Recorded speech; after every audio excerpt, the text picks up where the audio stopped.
Hey everyone, my name is Bree and welcome back to our channel 1134Press, where we share bookmaking, journaling, and paper craft inspiration. So if you guys saw our last video, I walked you through how to bind this junk journal, and I've added a few things in there since the last video. But in today's video, I am going to show you how to make this nature themed junk journal booklet that I'm going to tuck into one of the mini pockets that I made in this junk journal.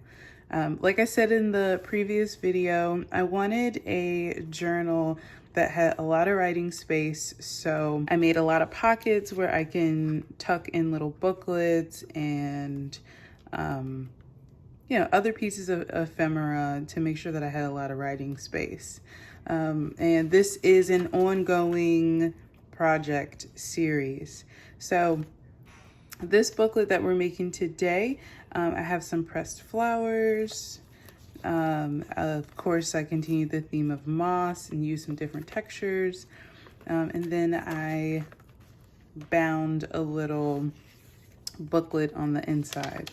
So this is what we're gonna get into today. And don't forget, while you are watching this video, if you enjoy it, give it a thumbs up and subscribe to our channel. We post new videos every Wednesday at 3 o'clock. So without further ado, let's get into the tutorial.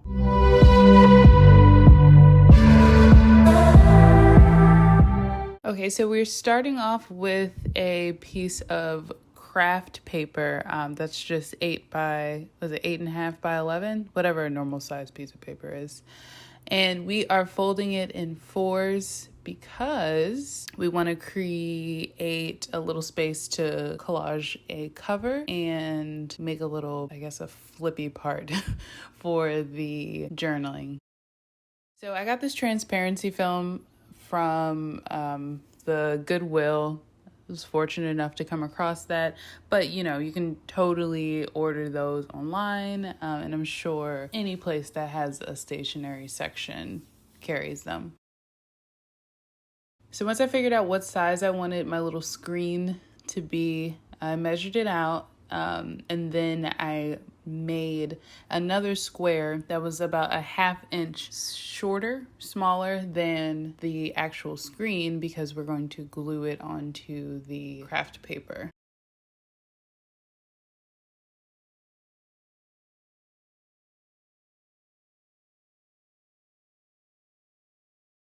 And of course, I'm distressing. Along with using the ink, I also like to use scissors, the edge of scissors, to rough it up the sides a little bit. It just makes everything look a little bit more grungy. The next step is to cut one of the folds to create the flap for the booklet.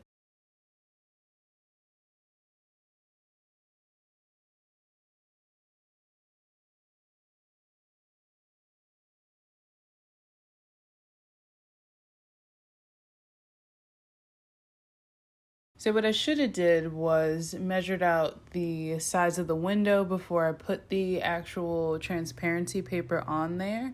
But because of where I distressed, I was able to see where the edges of the window were. And I just dug through my little vintage tin full of paper scraps and some Polaroids that we took on our last visit to the state park.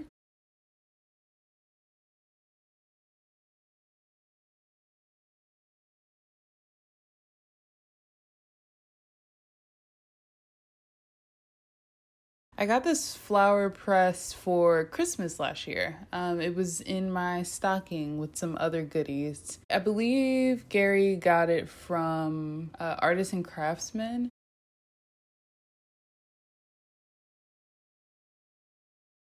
And now I'm just gonna go through and do some collaging, figure out where I want the placement of everything.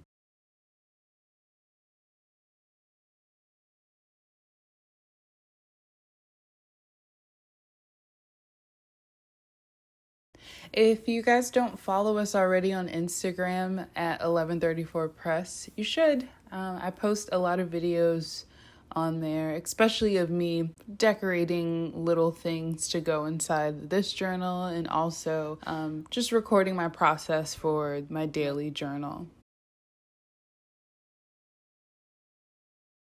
So the text that I use to collage on the cover is from a project that I actually showed you guys in a previous video called How to Be an Eco-Friendly Scrapbooker.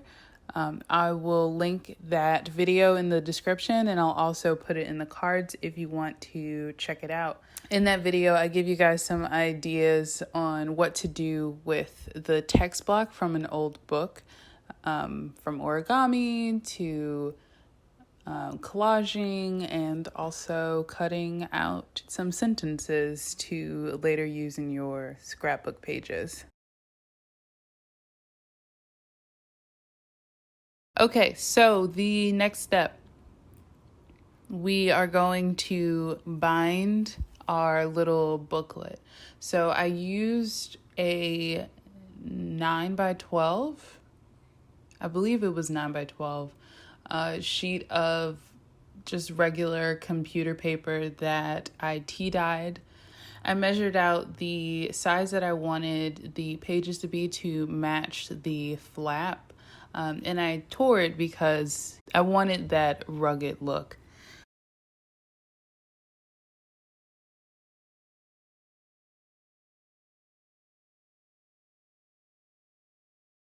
So I'm using the zine binding or pamphlet binding, whatever you want to call it, stitch to bind the pages in the fold of our little flap.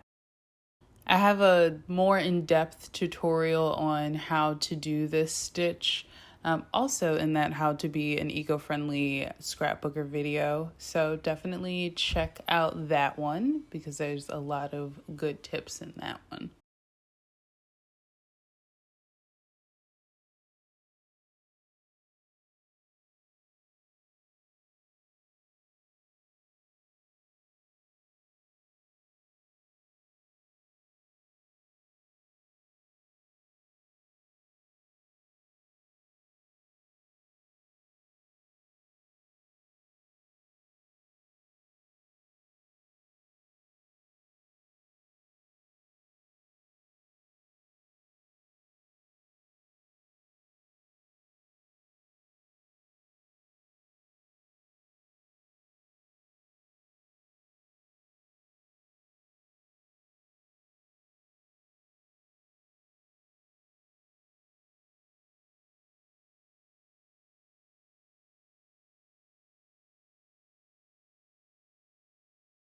So I've never used a printable before. This is my first printable by Compass and Ink. I will link their Etsy shop in the description.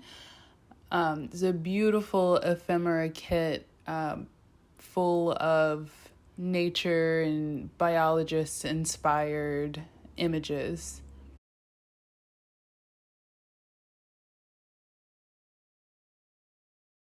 So after I downloaded the ephemera kit, I popped it into InDesign, Adobe InDesign, and resized it for what I needed for the cover. And I printed it on some tan cardstock.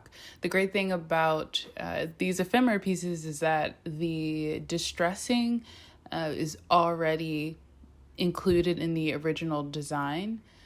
But of course, I went through and added a little bit more Tim Holtz distressing ink to give it a grungier look. And you'll see that I even crumpled up one of the pages to make it look more worn. Because, you know, we're going for a journal found in the woods type theme.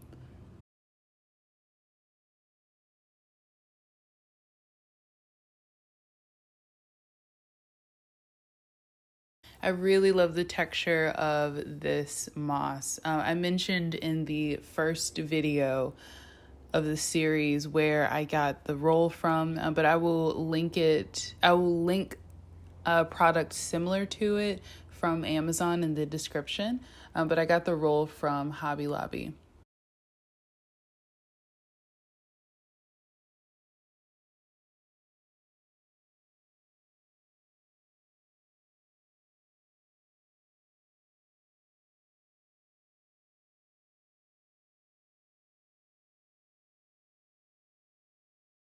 So I thought this booklet would be a perfect opportunity to use some of the stamps that I've been hoarding. I don't use my stamps nearly as much as I should. But I thought they added another layer onto these pages that will be filled with text.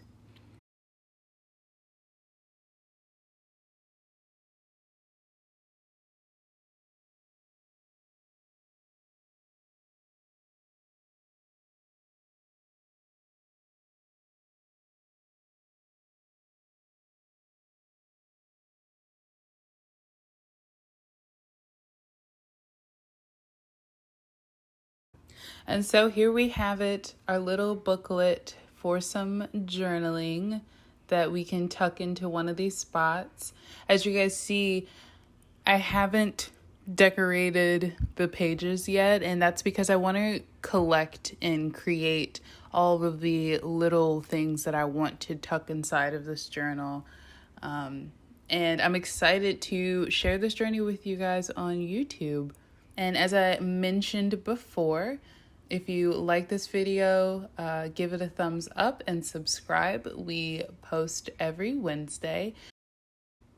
If you guys recreate any of these projects, I would love to see them. Please tag me on Instagram at 1134Press. Love to share them and make a new friend. And we will see you guys next Wednesday with the next project.